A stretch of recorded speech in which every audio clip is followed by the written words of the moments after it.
All right. Hey, guys. This is the podcast episode, of course. But Caleb, this is our second take doing this episode, and we're not too fond about it, but we had to.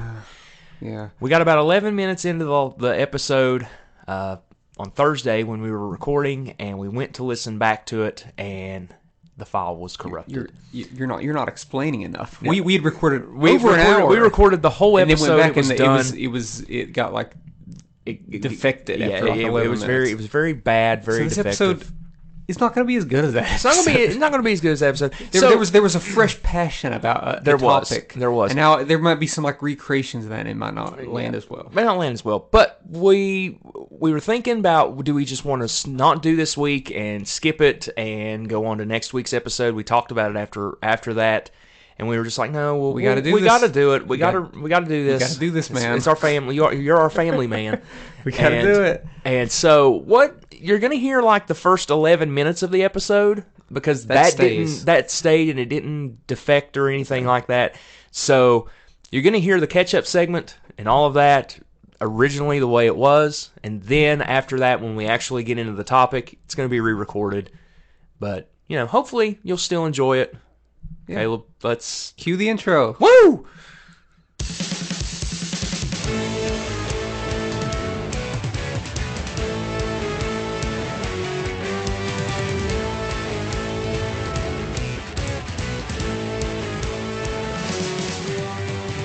Hello, everybody, and welcome to Chat from a Hat. I'm your host, Josh Brown, along with my co-host, Caleb Luther. Caleb, how are you doing, my friend? What's up? I'm good. How are you doing? I've been better. I've been worse. But I'm here, and we are going to be recording today, episode number 23. The Michael Jordan episode. This should have been our Jimmy Eat World episode, or the LeBron episode. LeBron episode when he played for the Cavs. Screw LeBron. He's overrated. I'm actually doing pretty good. You know what I've started doing this week? What'd you start doing this week? Like I make sure that I do it every morning. Is that I have the oatmeal. You see this container here that I put that contains drink. Caleb is holding up a white tumbler at this. Is that what it's called? It's a tumbler. Is that what people call it? It's a tumbler. So I've been making before going into work in the morning because I'm there from maybe like 9:30 to either between 3 and 5, just depends. Mm-hmm. And I've been making green tea. I usually mix two different kinds of green tea together. I usually mix a regular green tea with a specific like positive energy green tea or like a Zen green tea. It all has caffeine in it. Sure. And it's the right amount of caffeine for me. Because the wrong amount of caffeine for me is death. This has been the right amount. You're not bouncing off the wall. Because I kind of drink it frequently throughout hours. So sure. It kind of keeps you going all day? Keeps me feeling good. And I was in some meetings today that lasted a while, but they were productive. And I was able to get through it while also leaving those meetings and doing actual like physical labor and have to pick up stuff. And I did not feel like dying. So very good. That's been me. I think I might stick with it.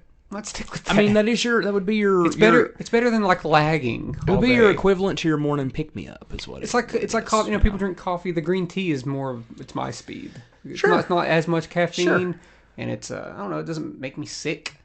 It doesn't make me sick in my stomach. So okay, well, nothing wrong with that. My day was absolutely freaking terrible. Maybe if you would have had the green tea. No, I don't think. I honestly do not think anything. Have you had green tea? Yeah, Josh? I've had green tea. I like green tea. But really, have you? Yeah, like hot green tea. Yeah. Oh, yeah. Maybe you need to... Caleb, I like tea. Contrary to popular belief, I'm not just a coffee drinker. I don't think. Ask Chelsea. I don't see you. Ask Chelsea. I feel like every time you've ever drank any of my tea. My herbal tea, you're like, oh God, awful. When? Is that maybe I'm just making that up in my head? You're just making that up in your head. I'm just assuming because deep down, most of it is kind of bad. Then I trick myself into thinking that it's good, and my taste buds get used to it. Yeah, because it is terrible. It's awful. Oh my! See, there you go. But you know what? I'll drink it. It's good for you. Good for you. Anyway, so Caleb, catching up here.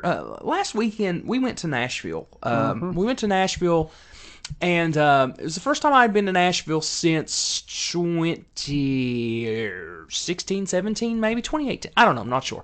Last time I saw you two. I don't remember when that was. It was before COVID. And let me tell you something, Caleb. There's way too many freaking people in Nashville. Way too many tourists, myself included. Way too many. Almost got run over by a pedal trolley. Yeah. Because they ran a red light. Do you know what a pedal trolley is? Yeah, you was telling me about the other Okay, day. so for anybody that doesn't know what a pedal trolley is a bar on wheels. There's a driver, but the only way that you can get this trolley to move is if everyone pedals. A lot of these people, though, get so drunk they can't pedal. And so, I don't understand. I don't understand a pedal trolley. I don't know why you'd ever want to get on it. I guess it's an interest. I don't know. Apparently so. It's apparently an interest that I have no like interest it goes together. in. It sounds like the two things don't go together. Well, they do in Nashville. Everything. I think they do in most. Nashville. I think they do in most big cities. So yeah. Stop it. Stop I'm pretty sure definitely Detroit they have that. Oh. I'm basing that off of the show Detroiters because they did that in an episode. Did see Garth's Bar and Grill I didn't know Garth's Bar. And did you go to Gavin DeGraw's Bar and Grill? We've been there before. No. But the thing of it was that it's not finished. Like the bar is not finished, but you can look in and see them kind of like doing some things. It looks like it's gonna be really cool when it's done. I would go back to just to that bar. But nice. Yeah, too many people. Not a fan of too many people. I'm not great with too many people. The Country Music Hall of Fame was cool. Got to see a lot of Taylor Swift stuff. Nancy did, so she was happy about that. And the CMA Theater is amazing, dude. It is so cool. So is that Country Music Awards Theater? Yeah, pretty much. Country Music Association. Okay. And what's cool about it is like, okay, you know how the Clay Center is here. You've got like you've got the regular rows, and then you've got the box seats, right? Yeah. It's almost like a stadium seat. Like it goes almost all the way around the back of the stage. So people were like sitting behind the artist watching. It was pretty cool. I thought the and very clean, very sound in there is amazing because it's kind of a lower ceiling too. Super cool. If there's ever a show that we want to see there, we should definitely go see it because it's, like I said, sound is just off the page there. Cool. But Caleb, this past weekend while I was in Nashville, you were in Charleston and you attended... Right? Yeah. Right? The Pride. You attended your first Pride Festival. Pride Days. I have nothing to base it off. I've never been to any That's what I'm saying. So I don't know if it... I can't say like, oh, this was better than this one or that one. Yeah. But it was cool. It was a cool thing to have you went with a bunch of our friends in a place in West Virginia. Yeah. Especially. It was cool. It was just so hot. Yeah. I suffer in the heat. I tell you what, it's a struggle. But you wore your slutty shorts though. You did. You had to wear shorts. You had to wear shorts. You had to wear. You have to wear shorts in the heat, like in 90 degrees heat. But then this week it hasn't been that hot. Yeah, it's kind of weird. I actually wore a hoodie today because I knew I was going to be out at 8 a.m. I was like, I'm going to put on a hoodie. It's supposed to get up to 75. Yeah. So I wore a hoodie. But if I would have wore a hoodie this past Saturday, you'd have been dead. Death. You'd have been dead. Instant death. It's like when it gets so hot, you can't even like concentrate on anything that's happening in front of you. Yeah. So I assume Pride was great. No, it was cool. It was cool. It was a cool layout. You know. You went to a drag show, right? Well, the drag. Well, yeah. I mean, the drag show. The drag show. There's drag shows happening during the festival, and it's the first time I've ever experienced that. I didn't know that you're supposed to tip. Like, I didn't know that was a thing. So if you ever find yourself at a drag show, like, bring some dough on you. Take some cash. I don't have cash. Tip these performers. Tip these performers. Cash, yeah, it was neat. Yeah, it was a lot of fun. Well, speaking of Pride, happy Pride Month to everyone. We didn't get to say it last week because technically we recorded the episode before. Yeah. So happy Pride Month to everybody out there. Happy Pride Month because Pat Robertson is dead. That came out today. So happy Pride Month to one of the most hated or one of the most hateful people on the planet. So if you're a new listener and you didn't expect that, well, it was nice you listening to us there for the first 7 minutes of the episode. But yes, Pat Robertson, dead, bye, rot, don't care. Caleb saw Into the Spider-Verse last week and this week as well. I did not see Into the Spider-Verse, but I did see Across the Spider-Verse. Whatever. It's the second movie. You probably watched Into the Spider-Verse I did before. But I've seen it I've seen it like four or five times anyway. So now I didn't refresh it. I refreshed my memory. Didn't need to, right? Didn't need it. Didn't need it. Caleb, what'd you think? I thought it was better than the first one. I loved it. I'm not going to say it's because the first one, because I still need to see the next one. It's sort of like an Infinity War thing where I was holding back on my perfect score for Infinity War. So I was like, well, I need to see how they conclude this with in game, and they did. They nailed it. And I was like, okay, Infinity War is great. It's nearly perfect, and that's similar to Across the Spider-Verse. It was one of the most amazing comic book movie experiences I've ever had in a movie theater, similar to the first one. So yeah, great. One of my favorite comic book movies of all time, and my favorite movie of this year so far. Well, good. I'm glad that you enjoyed it. I thoroughly enjoyed it as well. It definitely is in my top 5 of this year so far. Top 5. It's in my top 5 of this year. I'd have to think about it. How many movies have you seen this year? Gosh, about 5. It's better than all of them. It's about better 5 than of them. I know the movies you've seen this year, and it's better than all of them. I can assure you, I've seen John Wick Chapter 4 twice now. It's better than that. I don't know, because I've seen this. I don't know. I've seen this movie twice now, and Chapter 4. That's just like your. That's just like your opinion, man. Chapter 4 on a second watch, yeah. But Across the Spider, no, it's great. But Across the Spider-Verse on a second watch was better. That's just your opinion. I know. Your opinion. I know, but it's correct this time. Excuse me, sir. You haven't seen Chapter 4 twice, and I have. I don't need to see it twice to know. Maybe you should. There was a lot of stuff happening. There was a lot of stuff happening in that movie. There was a lot of stuff happening Across the Spider-Verse, and I thought it was better on a second watch. Okay, fine. Yeah. Fine. I know what I'm talking about. Okay, I'm the president of the Watch Across the Spider-Verse Twice fan club. I know. Okay. Moving on. Right. Well, Caleb, moving on this week, our topic is our top 10 movies of the last 5 years. I know that sounds like a mouthful, and I know that sounds confusing. Even though we labeled it as best movies of the past 5 years, you can't just list off every. I know that's what you wanted to do. Just lift off all the movies. No. I wanted to get our ones that we really liked. I was thinking about doing 5 and really making it tough. No, but we made it 10. We made it 10. Got to make it 10. At least so we're not counting 2023. We got to get us a little right. We're not counting 2023. No, we're counting 2018 to 2022. Exactly. Yes. So there's a few. Well, at least a couple. I'm so sorry. Really good years in there. I'm so sorry to the people at home that I'm just clearing my throat constantly. I do not know what is wrong with me. All right, so Caleb, let's talk about our honorable mentions. Caleb, what are your 5 honorable mentions? Okay, I've got Blind Spotting. Okay. I've got A24's Uncut Gems. Uncut Gems. I got the Best Picture winner Coda from a couple years back. I got Pixar's Soul. I got Hereditary, which talked about pretty extensively on the A24 episode. Gonna keep plugging that one. Yeah. Gonna keep plugging that. Gonna keep plugging that one. Go check that one out because that was a really fun episode and we had a lot of fun with Uncut Gems. Can't do it very good. Uncut Gems. Okay.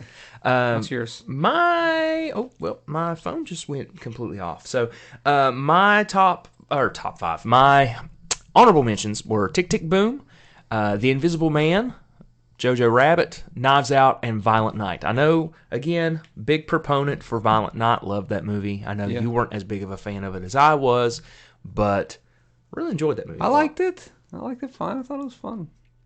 That's why it's in my honorable mentions. It's fun. It's a fun movie. It has a really high rewatch value. Yeah. It could become a Christmas tradition for me, honestly. I'd put it up there with like a Die Hard Christmas tradition, honestly. Why yeah, not? Seriously. I'm not joking. Yeah. Not joking. All right, so Caleb, as always, we're going to start with your top 10. What is your number 10? My number 10 is The Irishman, directed by Martin Scorsese. 3.5 hour long movie. Too long for me. I disagree. I totally disagree. Well, you haven't seen it, so you don't know. You just don't know.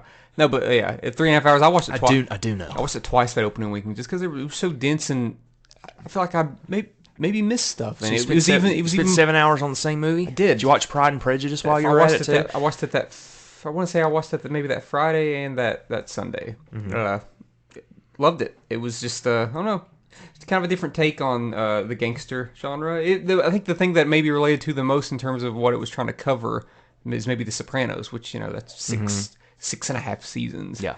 This one, I don't know. By the end, it was some of his most somber and depressing stuff to show the lifestyle of a gangster, choosing to be loyal to the game instead of doing the right thing. Mm-hmm. I thought it was very good. Wish I could have watched that one in theaters, but man, 3.5 hours is 3.5 hours. His new movie is about that long too, and that's coming to theaters. But Flowers of the Killer Moon looks great though. Yeah, it has Jason Isbell in it. Yeah, which is weird. It's got Jason Isbell and Sturgill Simpson. Right? Yeah. Did you read the article? Brendan Fraser. Did you read the article about where Martin Scorsese thought that Jason Isbell was crazy? Like that he was method acting and that was just how Jason talks? Really? Yeah. I'll have to send you that article because it's funny. Cool. But yeah, he thought he was like crazy, psychotic, and Jason's like, no, it's just how I talk, man. What's your 10? My number 10 is Endgame. Marvel's Endgame. Avengers. I know this is a re-recording, but I'm still very surprised. Why? I don't know. I just thought it'd be higher. No, Whatever. It's not higher. Because I think it's because the runtime, and you have to devote 3 hours to watch it. Hold on now. We watched it more than any movie ever in the theaters. And again, that's completely totally fine that we did that. But I just the movies that are coming up, I feel like have a higher rewatch value and more of an appeal to a mass audience than. My God, I saw her watching Endgame just the other day. Well, that had to have been totally fine. No lie, it had to have been the 30th time. Just think of how many hours that is. Your mom's a bigger Marvel fan than all of us. And a lot of those times it's when it comes on like on TNT. Oh, so my God. That's like so that turns into like a 4.5 hour marathon. You take breaks and, if you want to pause it, you can. You got a potty break in there every once in a while. It's a great movie. I'm not going to... It's in your top 10 of the last 5 years. So geez, right? Of all the movies that we saw. Movie, so we don't take it as serious. Exactly.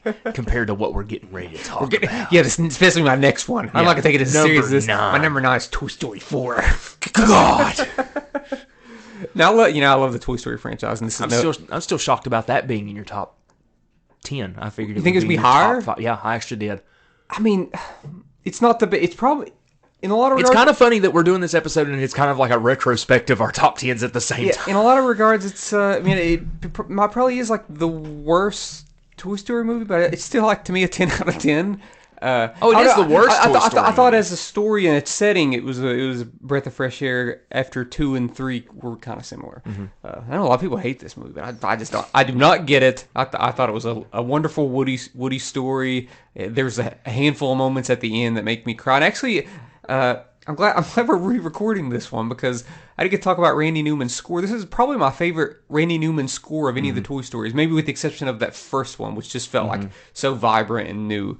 There's some musical numbers here that I'm like, oh God, Randy, you're killing me. Like, you're breaking my heart. I loved it though. If there's gonna be more Toy Stories like they're saying they are, if they got a good script, I'm in for it. It's my favorite film franchise, so why wouldn't I be okay with it? Sure. What's your number 9? My number 9 is Glass Onion. Glass Onion. We talked about it. Is in the it? Original Oh my re-record. God, Glass Onion! Surprise! I wish we still had the surprise of when we get to the end, but unfortunately, I don't remember. Oh, you don't? Okay. Maybe I don't remember. Maybe I just don't remember anything. That was that was like 3 days ago. So welcome to the Chat from a Hat retrospective, a episode we just did 2 days ago. Yeah, but welcome new listeners here. Yeah, Glass Onion's good though. Yeah, Glass Onion is great. Like I said in the original recording, even though y'all never heard the original recording, that I feel that Daniel Craig really embraced the character more in this one than he did in the first one, and got to be more fleshed out and funny. And the character actually had a backstory in a sense, and you got to see more of the inside of him. So that was nice. I would say he's. I know Janelle Monáe eventually becomes like one of the main characters. It just takes a bit, but I'd say he's more of a main character in this one than he was in the first one. I think Ana de Armas was definitely the main character in the first one. Yeah. But yeah, that was a lot of fun. Really like that one. My number 8 is A24's Aftersun. Hate to plug the A24 episode again, but I did talk about this one a bit on that one. But I'll talk about it a little bit here. It's just a really heartbreaking but subtle and maybe even somewhat aimless story-wise movie about a father and daughter's last vacation together, like more kind of a flashback movie. It shows stuff that's happening in the present, and it's really good. It's very. I've only watched it the once, bought it, haven't watched it since because I'm not sure if you need to watch it more than once because it's just that much to take in, and it's definitely a weak ruiner, but out of all the movies that we love us some weak out of all the ruiners, out of all the movies that have used David Bowie and Queen's Under Pressure, this one does the best because it's sort of like a remixed version of it that adds to the sheer visual heartbreak that's happening on screen. All this accumulating to an ending that is some of the most earth-shattering visual storytelling. It'll sit with you, no doubt. What's your number 8? My number 8 is Nope. Nope. Yep. Nope. Yes, Jordan Peele's Nope from 2022. It's last year. Yeah. So, like I talked about originally, again, y'all didn't hear this.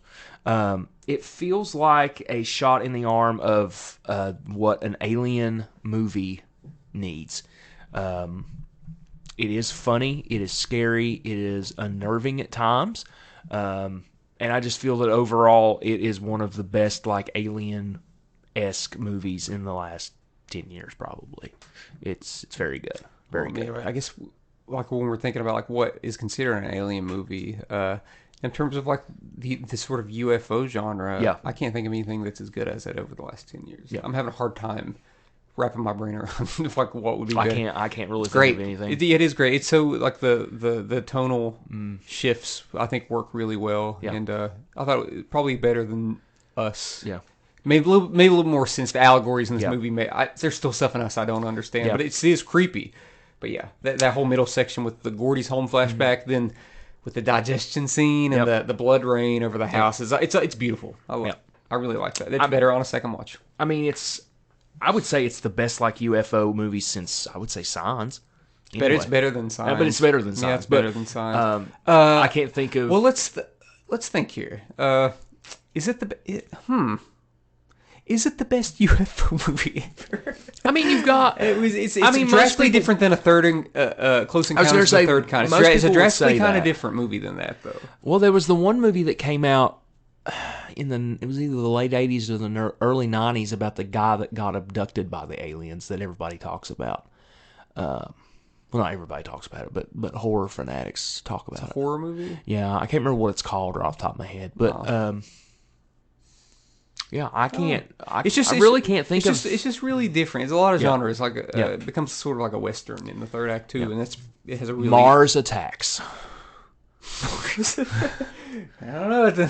I do like definitely. Mars. I'm just saying that's the only real like UFO movie I can think of right off the top of my head. Because I think there's one coming up on your list that could be considered an alien movie, but it's not like this. Yeah, it's not like this. Yeah. It's almost like a creature monster movie. Yeah. But yeah. Can't believe Caleb knows my list and it's just. I'm sorry. I've heard it. Spoil it. It's changed. Let's number 7 for me. It's not a UFO, but Cloverfield is kind of a. I like Cloverfield more than Us. Us. Nope. Sorry, Mr. Peele. More than Nope. I guess you technically like it more than Us too, but you know. I don't think I like it more than Get Out. Yeah. But, Get Out is a UFO movie. There's stuff. They just didn't get into it. They just didn't talk about it. My number 7 is Avengers Endgame, which you had at number 10. Boo. Too high. No, it's not. I watched it 4 times in theaters, and I had a blast every single time I watched it.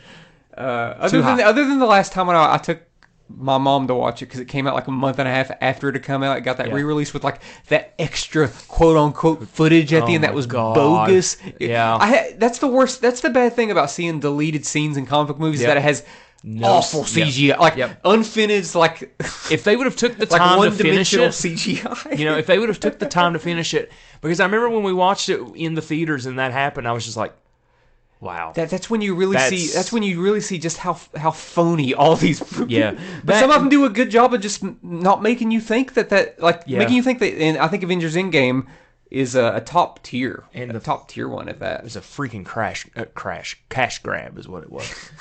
Hey, they were trying to beat Avatar, and then Avatar came back and beat it. It's crazy. It's dumb. They all just make way too much money. They do. But Avengers Endgame, I think that it's so good and did such a good job at it that I'm not sure if we'll ever see something on that scale that good again. We won't. We talked about it. We talked about it in the original recording, and especially in the MCU episode, which you can go back and listen to. That never again. I think the closest we'll get, and I think this movie will be better than Endgame. But I'm just talking about the scale of how many characters that we've seen through the years. I think the closest that it'll come will be Beyond the Spider-Verse. Yeah, when that comes out, hopefully next year. But when it comes to the live action comic movies, I don't know. Yeah, this one was just really, really good. Yep, it had a good slow burn. It built up to some of the most exciting comic book action I've ever seen, if not the most exciting comic book action. The Spot is a better villain than Thanos. Visually more interesting. But no, he's not as good as Thanos. Barney the purple dinosaur. What's your number 7? Number 7 is The Menu. If you haven't seen The Menu, check that movie out. It is dark, it is bleak, and it is funny. So yeah, I was surprised by just how funny. Yeah, I laughed a lot watching that in theaters. Yep. And it's little subtle things. It's not like some of it's not. It's not over the top. It's in your face, like they're right. The gags are right in front of you, but you have to like read and stuff, like we were talking about. Yeah. Like some of the menu, quote unquote, menu items are just hilarious. Last year was a heck of a year for movies that were like commentary on capitalism. Mm-hmm. So a good a good viewing party, if you want to take out your whole day, would be watching The Menu, Glass Onion, and Triangle of Sadness, which got nominated for. Like, they're all dark comedy. Yeah. Well, Glass Onion's not that dark, right? But it's still funny. Yeah, it's a good. But Triangle of Sadness, Triangle Sadness, and The Menu are very dark comedies that are like biting satire. Yeah. So yeah. Your number 6. Talked about this one on the A24 episode too, and that's The Last Black Man in San Francisco. It's a movie that a lot of people don't know, haven't seen, but I don't know, just really moved me. Some of the most beautiful cinematography I've seen in a movie. Didn't really get much accolades either, because when a movie's so small, it just does not get acknowledged. Even in the independent, I think it might have got nominated for a couple like Indie Spirit Awards, but very good. One of the most captivating movies I've seen about gentrification and existentialism. The idea of realizing that you've been lied to your whole life about something that is very important to you, and then it comes to fruition. You're like, oh my god, The Truman Show. It's a little Truman Show without the Truman Show. Yes, it's a little Truman Show without the TV show. The musical score is it's one of the best, especially with mixing with some of the visuals at the end. It's just amazing. I love the very last shot of this is reminiscent of the last shot of Sing Street, but it's not ridiculous. Oh well, yeah, it's like oh that was power, that was art. Yeah, and then in Sing Street, it's like, what are they doing? Yeah, why are they on a boat in the ocean? If you would have took that last scene out of that movie, it would be a perfect. Whereas in the Last Man in San Francisco, Last Black Man in San Francisco, it's a very subtle shot, and the score is just like coming to an end. It's like, oh man, that's a good close. What's your 7? 6. Coming in at number 6 for me, we're sticking on the A24 train, and that is The Green Knight. The Green Knight. We talked about it on the A24 episode. Yeah. Go back and listen to that if you want me to talk about it even more extensively. So, The Green Knight's my number 6. Caleb, your number 5. Well, hold on now. The Green Knight. I mean, I'm just saying. I did love that. I watched The Green Knight twice in theaters. Second time I went at noon on a Wednesday. There was nobody in the theater. It was awesome. I was going to say, it was so good. Yeah, because somebody was like talking behind us the first time we were watching it, and it kind of took me out of the first little bit. Because that is not an easy movie to understand. I'm not even sure if you're supposed to understand it all. The guy that was talking about Excalibur and stuff like that. Don't you just hate when a nerd gets behind you? A nerd that's definitely excited about, like, they're definitely engaged in what they're watching, but they're being loud about their excitement. I'm like, oh, come on, guy. We're all excited. We all like what we're seeing here. It's beautiful. Yeah. But come on, cut it out. Yeah. Shut up. I do really like it. I still got a Green Knight poster up in my room. Do you think about taking it down and putting up my Everything Everywhere All at Once poster though? I mean, because I have that. You do like that movie. poster. You do like that movie better. Quite a bit more. So, I mean, do you think I'd ever get kicked out of the theater if I just stood up in the middle of the theater during like a movie and pulled like an Arnold Schwarzenegger, just like, shut up? It just depends. Shut up. There's like a lot of people like shut up. If it was like a situation like when we were watching that 2018 Halloween, I think that'd be acceptable. Sure. It'd be acceptable. Sure. Now, if it's just like a couple of people, you might get kicked out. But I think it's. I would get my point across. But I think that it's worse when it is a couple of people, because when it's a lot of people, it sort of just like becomes like white noise in the background. Yeah. But when it's a couple of people, you can hear everything they're saying, and that's so annoying. Yeah. Oh my god. Yeah. Moving on. That's another. I can't wait to draw that episode of the theater etiquette episode. I can't wait. That's gonna be good. That's gonna be a fun one.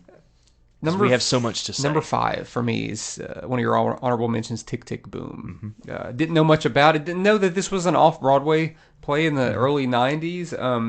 But I watched it that opening weekend. I was like, let's check out. I like Andrew Garfield, and I was blown away almost immediately with the almost like rock opera-ish soundtrack. The first song is almost like a pop punk song that you'd hear like American Idiot. 3090 is the name of the song. Great. Some of these songs, none of these songs I'd ever heard before watching the movie, and they were like legitimately some of the greatest songs I've ever heard in my life. And Andrew Garfield's performance is, I think, an all-time great. I know Will Smith won the Oscar that year, but man, I thought Andrew Garfield definitely deserved it. Yeah. Because I don't know if we'll ever get a performance like that. I know he's not even 40 yet, I don't think, but that was just such a good performance in the amount of years he's been acting that it felt career. I mean, he sang all the songs himself. So yeah, for a guy who really didn't sing much before, he sounded great and very. If there's any auto tune used, it's not that noticeable. Yep. I think there's a couple moments with Vanessa Hudgens, who's also like pretty good. There's a couple moments with her voice that sounds a little auto tune-ish. Yeah, loved it. It gets me, makes me cry every time I watch that movie at the end. Holy cow! What's Well, my number 5 is we're sticking on the A24 train, and that's Everything, Everywhere, All at Once. We won't talk about it now because again, I know we talk about it later. Okay. Yeah. So your number 5. No, I did number 4. Number 4 is Spider-Man Into the Spider-Verse. Okay. I don't know if I like the new one more or not. Like, I think they complement each other like really well. Like really well. Like there's things that are set up into the Spider-Verse that gets paid off and Across the Spider-Verse, and you won't even notice until maybe you see a TikTok about it. It's both these movies are very dense with just comic book lore and Spider-Man lore. It's a game changer for animation. There was no movie that looked like this before this, and now a lot of movies are like the newest Puss in Boots movie, which looks great. Very stylistically influenced by this movie, and I think this is probably the biggest game changer in animation since 1995's Toy Story. And I just love this. It's my favorite comic book movie. Love the action. The comedy is like so good. That Peter Porker is just so funny. Spider-Man Noir. Hopefully they can come back in the next one, because I'm not saying they were missed. There was a lot of stuff in Across the Spider-Verse. So I don't think they were missed, but I'm like, I'd like to see them back. Yeah. Love it. Love the movie. Good villain. Multiple Spider-Man arcs that get paid off even further in Across the Spider-Verse. Yeah. So I think that if they nail it with this next one, it could be my favorite trilogy. Yeah. It would make a good case of beating out the Planet of the Apes, the new Planet of the Apes trilogy, because I like Into the Spider-Verse more. I'd say quite a bit more than Rise of the Planet of the Apes. Like, I think this as a starter for a first film in a franchise or in a film series, this is like one of the best, if not the best. Love it. Excited to see what they have in store for us next. Okay. What's your 4? My number 4 is a documentary from 2018, and that is Won't You Be My Neighbor? Gasp. About Mr. Rogers, Mr. Rogers' Neighborhood. Like I said before, or in the first recording of the episode, it was a film that the moment the credits rolled and the theme song for Mr. Rogers' Neighborhood started, I boohooed like a baby in the theater. Because Mr. Rogers was my childhood. And seeing not only a documentary that was very honest and open about him, but also showing that he was the person that you saw on screen, it just made it a very, very good documentary. I wish it would have been longer, honestly, because I feel there was a lot of stuff that they could have touched as far as the making of the series and things like that, and him killing people in Vietnam, and but it was great. It was great. It was very fantastic. Emotional. Fantastic. Yeah, I think one of the if the only documentary I've ever seen in theaters, and it's about the best one I've seen, honestly. It's definitely worth a watch, even if you don't know anything about Mr. Rogers. It's still worth a watch. Oh yeah, still worth a watch. Yeah. Educate yourselves, people. Yeah, get with it. Get with it. Vietnam, Rogers, the tattoos, all up his arms. That's why he wore sweaters. Okay, now my number 3 is Parasite. Okay. Huge genre mashup that was a game changer for the Oscars, with it being the first international movie to win Best Picture. Super stoked about that. It's a movie that got better on repeat viewings, and the longer that it marinated in my mind. It starts as a dark comedy, like very funny actually, but then it sort of like delves into thriller aspects, like bordering horror. Like, there's horrific things that happen in the third act of this movie that maybe you just don't expect. Yeah. Like, if they're watching the first 30 minutes, like, I would never expect that this would have happened at the end, but it does. It becomes kind of sad. Very timely movie. I don't know, just a super uniquely structured and tonally different movie that I think will stand the test of time as one of the modern greats in cinema. Okay. Speaking of modern greats in cinema, oh boy, my number 3 is Love, Simon. Okay. A coming of age movie about a teenager who finds that is discovering his sexuality, but discovers his sexuality through a pen pal, sort of. Kind of discovers it through a pen pal that he has at school, and it really does show a good insight into what can possibly happen in a high school setting of a person around that time period that is afraid to come out, but reaches the point where they have to be themselves. And I think it is the best, one of the best movies about that particular topic and of that coming of age genre. They expanded upon it a lot in Love, Victor that came out, the series. Love, Victor, I don't know if Love, Victor is as good. It's probably not. I enjoyed it. I did like the series season. a lot. There is only 3. The third season's the last one. Okay. But they do wrap this. They do wrap the story up very well. Tony Hale's in the show too, right? Yes. Okay. Yeah. He was kind of funny in the movie. So I believe so. I believe he is. I thought he was in the show. Maybe. Is it the same school? Oh God, I might be totally mistaken. I might be totally wrong. Oh Lord, now you got me wondering. I'm not getting. Who cares? It's whatever. Anyway, Tony Hill's great. Yeah, he is. Tony Hill's he's good. He's good in everything he's in.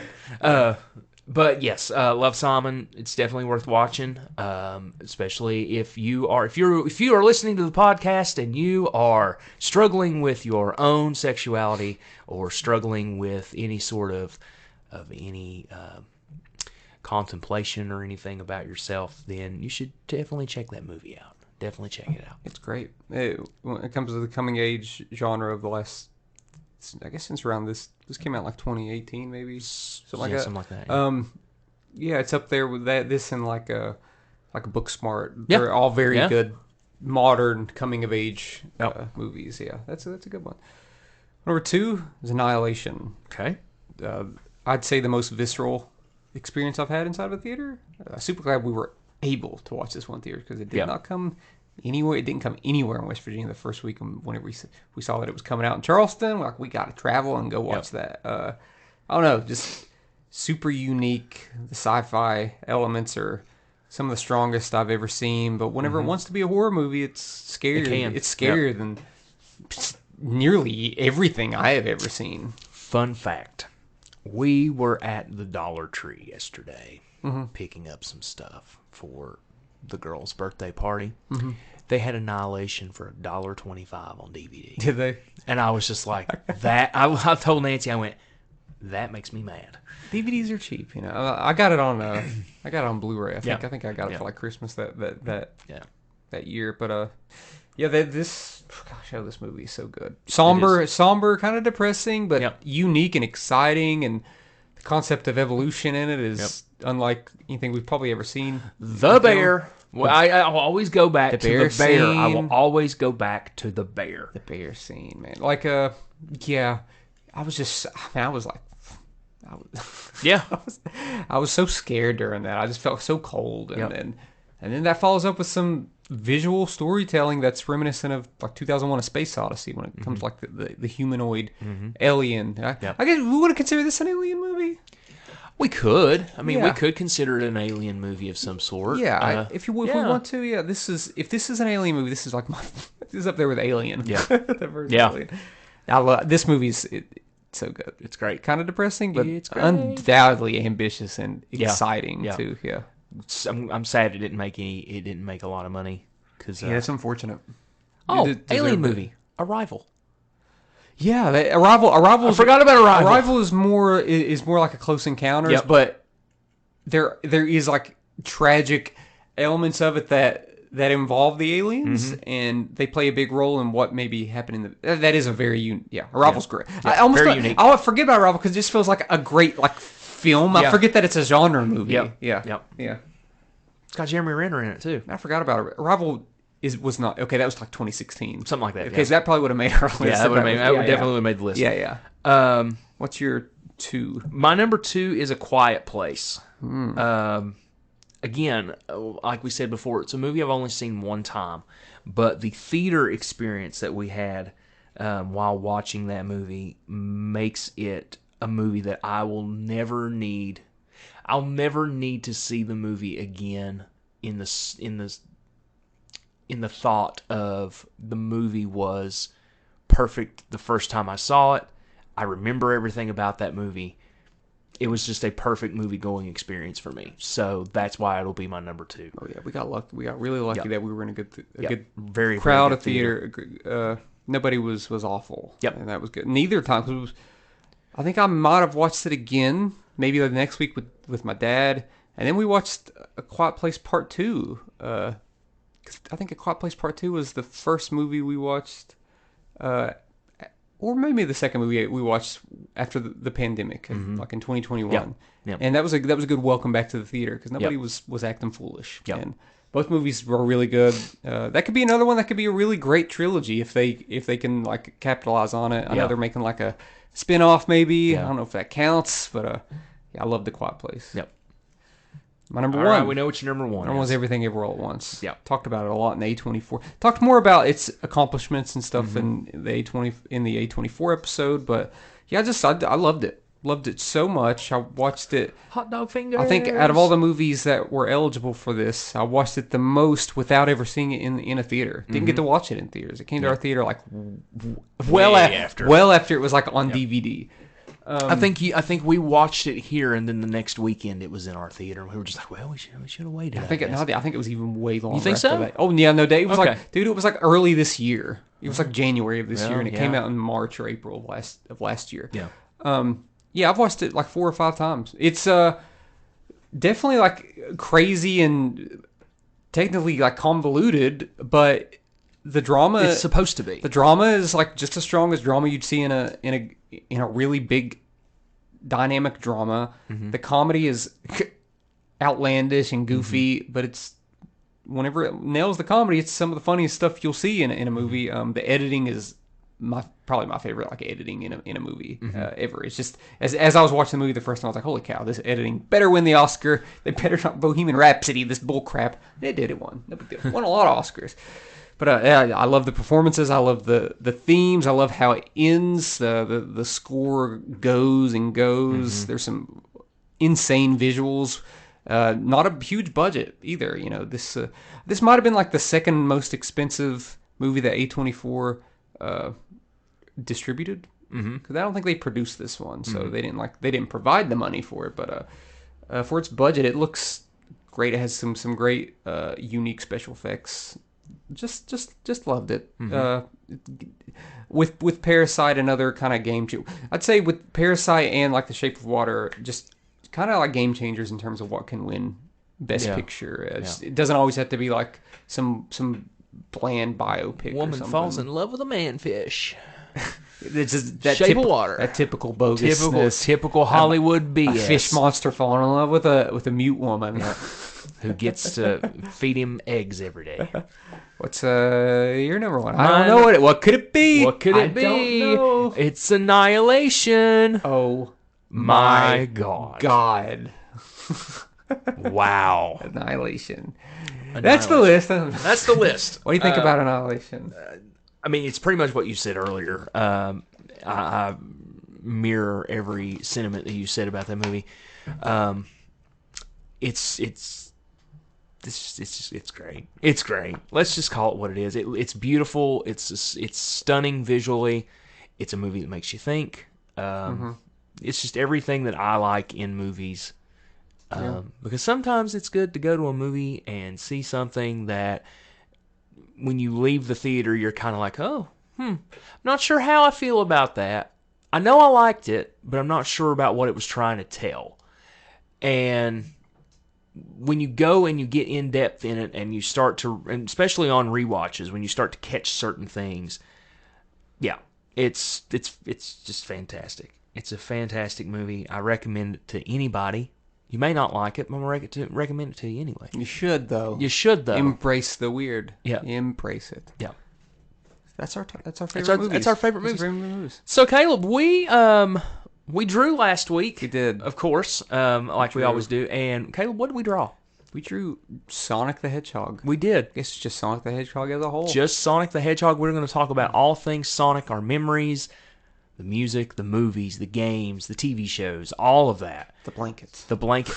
The blanket. My dog uses a Sonic blanket like every day. Oh my God! Yeah. Well, see, you have to take a picture of him on his Sonic blanket. Maybe I will. But yes, we're going to talk about Sonic the Hedgehog next week. That's gonna be fun. It's gonna be our first like real video game dedicated episode. Mm-hmm. We look forward to that. I think it's gonna be fun. It'll be fun. Yeah. Caleb, where can people find us? You can find us by typing in Chat From A Hat on Facebook, on Twitter, on Instagram, and on TikTok. And if you want to email us, you can email us at chatfromahatcast@gmail.com.